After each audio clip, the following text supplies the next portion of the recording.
ওং সর্বমঙ্গলমঙ্গলে শিবে সর্বার্থসাধিকে শরণ্যে ত্র্যম্বকে গৌরী নারায়ণী নমস্তুতে। সৃষ্টিস্থিতি বিনাশানং শক্তিভূতে সনাতনে গুণাশ্রয় গুণময়ে নারায়ণী নমস্তুতে। বন্ধুগণ, আজ একটি বিশেষ এবং গুরুত্বপূর্ণ রাশি নিয়ে উপস্থিত হয়েছি, যা কিনা 2025 জানুয়ারির 1 থেকে 31 দিন কেমন যাবে তা নিয়ে বর্ণনা করব। সহজে কাউকে ছেড়ে দেয় না, অর্থাৎ কোনো কিছু যদি ঘটনা ঘটে থাকে, সেটার যদি রিভেঞ্জ নেওয়ার প্রয়োজন হয়, ঠিক সময়ের জন্য সে অপেক্ষা করে এবং বদলা নিয়ে নেয়। এমনি ভালো কর্মী, মানুষের সঙ্গে ভালো ব্যবহার রাখে, কিন্তু এর কাছ থেকে বিপদও আছে। সেই বিপদটা কি? এদেরকে না কিছু করলে, অর্থাৎ এদের পেছনে না লাগলেই ভালো। এমনিতেই ভালো মানুষ, কিন্তু ওই যে বললাম, যদি কেউ এখানে তাকে কোনোরকম শত্রুরূপ আচরণ করে, তাহলে সময় সুযোগ তার কাছে আসবে এবং সে সেটা পূরণ করেই ছাড়বে। এমন একটি রাশি, সেটা হচ্ছে বৃশ্চিক রাশি। এই বৃশ্চিক রাশির স্বভাব হচ্ছে গিয়ে যে সে সহজে ছেড়ে দেয় না, এটা হচ্ছে তার মেন মোটিভ। মঙ্গলের ঘর, মঙ্গলের এটা হচ্ছে আপনার নেই, যেটাকে বলা হচ্ছে যে নেগেটিভ ঘর। এখানে চন্দ্র নিচস্থ হয়। যাই হোক, আমরা আজকে বলবো যে এই রাশির 2025 জানুয়ারির 1 থেকে 31 দিন মোটামুটি কেমন যাবে। প্রথমেই বলি, এই রাশির বিচার করার আগে কোন রাশিতে কোন গ্রহ অবস্থান করছে। বৃষ রাশিতে বক্রী বৃহস্পতি, মঙ্গল কর্কটে নিচস্থ হয়ে এবং বক্রী হয়ে বসে আছে কর্কটে, কন্যায় কেতু, বৃশ্চিকে আপনার বুধ, রবি এবং চন্দ্র বসে আছে মানে ধনুরাশিতে, কুম্ভ রাশিতে শনি এবং শুক্র, রাহু মীন রাশিতে। এটা হচ্ছে গিয়ে 1 জানুয়ারি 2025 ছক। আর্থিক দিক থেকে শ্রীবৃদ্ধি হবেই, ব্যবসা ক্ষেত্রে শুভ, এমনকি কর্মের দিক থেকেও কিন্তু আপনাদের ভালো যোগাযোগ আসবে। হঠাৎ করে অর্থপ্রাপ্তি হওয়ার সম্ভাবনা আছে। আসি, দ্বিতীয় ভাব হচ্ছে এই বৃশ্চিক রাশির দ্বিতীয় ভাব হচ্ছে ধনু, যেখানে বসে আছে রবি এবং চন্দ্র। চন্দ্র তো সরে যাবে, রবি সরবে হচ্ছে গিয়ে 14 দিন পরে, 15 দিনের দিন। এই রবি যে দ্বিতীয় যতক্ষণ থাকবে, দ্বিতীয় পতি যে বৃহস্পতি, সে বসে আছে সপ্তমে। তাই আর্থিক দিক থেকে, বিশেষ করে ব্যবসার দিক থেকে আপনাদের কিন্তু খুব ভালো যাবে।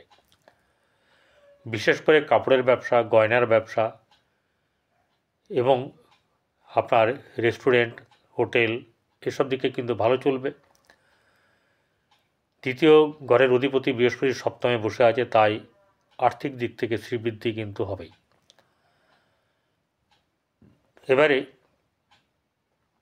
বসে আছে দ্বিতীয় রবি, সেই দ্বিতীয় রবি হচ্ছে গিয়ে দশমপতি দ্বিতীয়, তাহলে কর্মের দিক থেকেও কিন্তু আপনাদের ভালো সাড়া আপনারা পাবেন। বিশেষ করে যারা কর্ম দিক থেকে ছোটাছুটি করছেন বা যোগাযোগ রাখছেন, কর্মের জন্য পরীক্ষা দিচ্ছেন, একটা ব্যাপার বলি, সবাই কি পাবে? মোটেও না। যার জন্মকুণ্ডলিতে সেই যোগ আছে, মহাদশা অন্তর্দশা পারমিট দেয় এবং গোচরে যদি ঠিকঠাক বলে, গোচর বলছে হ্যাঁ হবে, তাহলে যদি আপনার জন্মকুণ্ডলী এবং মহাদশা অন্তর্দশা যদি পারমিট করে বা সেখানে যদি এরকম ধরনের ব্যাপার থাকে, তাহলে কিন্তু আপনাদের চাকরি সুনিশ্চিত। তাহলে দুটো দিক কনফার্ম হয়ে গেল। এবারে আরগুলো হচ্ছে গিয়ে যে আপনার চতুর্থের জায়গা, চতুর্থ হচ্ছে গিয়ে আপনার কুম্ভ, সেখানে শনি এবং শুক্র বসে আছে। শুক্র হচ্ছে সপ্তমপতি, সেই শনি কর্মাধিপতি, শনির সঙ্গে বসে আছে। বিলাস মানে বিলাসিতার গ্রহ শুক্র, এবং এখানে বসে থেকে আপনার গৃহে আনন্দ লাভ, বন্ধু সঙ্গ, শুভ সঙ্গ, এসব ব্যাপারগুলো হবে। এমনকি বাড়ি তৈরির পরিকল্পনাও কিন্তু অনেকের হবে। সবার কি হবে? সবার নয়। যাদের প্রয়োজন এবং যাদের জন্মকুণ্ডলী পজিটিভ জায়গায় আছে তাদের কিন্তু ভালো হবে। একটা ব্যাপার হচ্ছে যে শারীরিক দিক থেকে কিছুটা অসুবিধার সম্মুখীন থাকতে হবে, কারণ এই রাশির অধিপতি মঙ্গল বসে আছে আপনার নবমভাবে, এবং সেটা কিন্তু নিচস্থ হয়ে। চন্দ্র দ্বিতীয় বসে আছে, সে ভাগ্যপতি, অর্থাৎ বছরের প্রথম দিন থেকে কিছু দিনের জন্য, কিছু সময়ের জন্য বা কিছু দিনের জন্য ভালো চলবে। আপনার আর্থিক দিক শ্রীবৃদ্ধি উঠবে। এরপরে বুধও চলে আসবে, দ্বাদশপতি বুধ, মানে দ্বাদশে যে বুধ বসে আছে এই রাশিতে, সেই বুধ হচ্ছে গিয়ে একাদশপতি এবং হচ্ছে গিয়ে অষ্টমপতি। তাহলে এখানে বুধ যখন চলে আসবে, সেই বুধ কিন্তু অষ্টমে এসেও নিজের ঘরকে দেখতে পাবে। তাহলে এখানে ততটা খারাপ হবে না যতটা খারাপ হওয়ার ব্যাপার ছিল।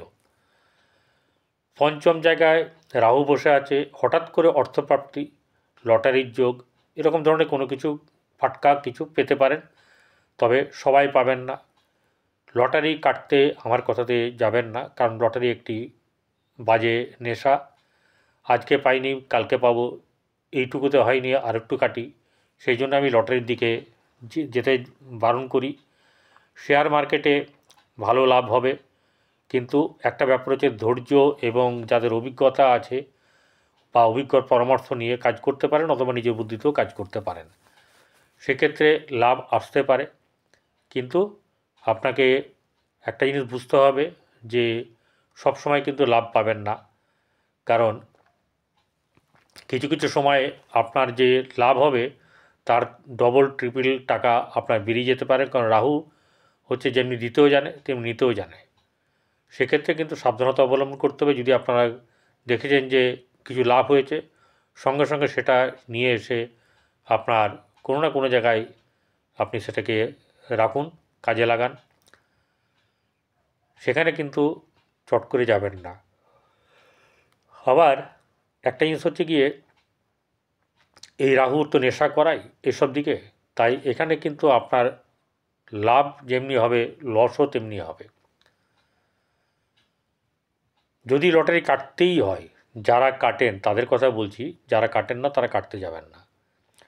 একটি মাত্র টিকিট কাটবেন 30 টাকার, সেটি পেলেন না পেলেন কোনো ব্যাপার না, কারণ আপনার জন্মকুণ্ডলী পারমিট করবে, তবে সেই ক্ষেত্রে আপনি ভালো জ্যোতিষীকে দেখিয়ে নেবেন। এবং যাদের ব্যবসা বা যাদের কর্মের দিক থেকে কোনো গোলযোগ চলছে, হচ্ছে না, তারাও কিন্তু প্রতিকার করিয়ে নিতে পারেন কারো কাছে। আপনাদের যারা পরিচিত জ্যোতিষ আছে তাদের কাছে যেতে পারেন। সন্তানের দিক থেকে কিন্তু চিন্তার ব্যাপার থাকবে। বৈবাহিক জীবন মধ্যম শুভ যাবে, খারাপ যাবে না। ভাগ্যভাব খুব একটা ভালো নয়, ভাগ্যভাবে রাহুরও দৃষ্টি আছে। আর মঙ্গল যেহেতু শনি নক্ষত্রে বসে আছে, অর্থাৎ পুষ্যা নক্ষত্রে, ততক্ষণই ভালো চলবে যতক্ষণ সেই নক্ষত্রে থাকবে। তারপরে সে আবার পেছনে ব্যাক করবে পুনর্বসু নক্ষত্রে, এবং আপনার চলে যাবে হচ্ছে গিয়ে মিথুনে। মিথুনে যখনই যাবে তখন অষ্টম ভাব, অর্থাৎ শারীরিক দিক থেকে আপনার একটা অসুবিধার সৃষ্টি হবে। লাভ স্থান মোটামুটি শুভ যাবে, কিছুদিন লাভ থাকবে আপনার, এবং আপনি কিন্তু অযথা পয়সা খরচা করবেন না। যে কোনো দিকে পয়সা রাখুন যাতে করে আপনি চট করে পেতে পারেন, দুঃসময় পেতে পারেন, সেইভাবে অর্থটাকে রাখবেন। আফটার অল এই জানুয়ারি মাস আপনার কিন্তু ভালো যাবে। আর্থিক দিক শ্রীবৃদ্ধি হবে, কর্মের দিক থেকেও ভালো, ব্যবসার দিক থেকেও ভালো যাবে। নমস্কার, ভালো থাকবেন।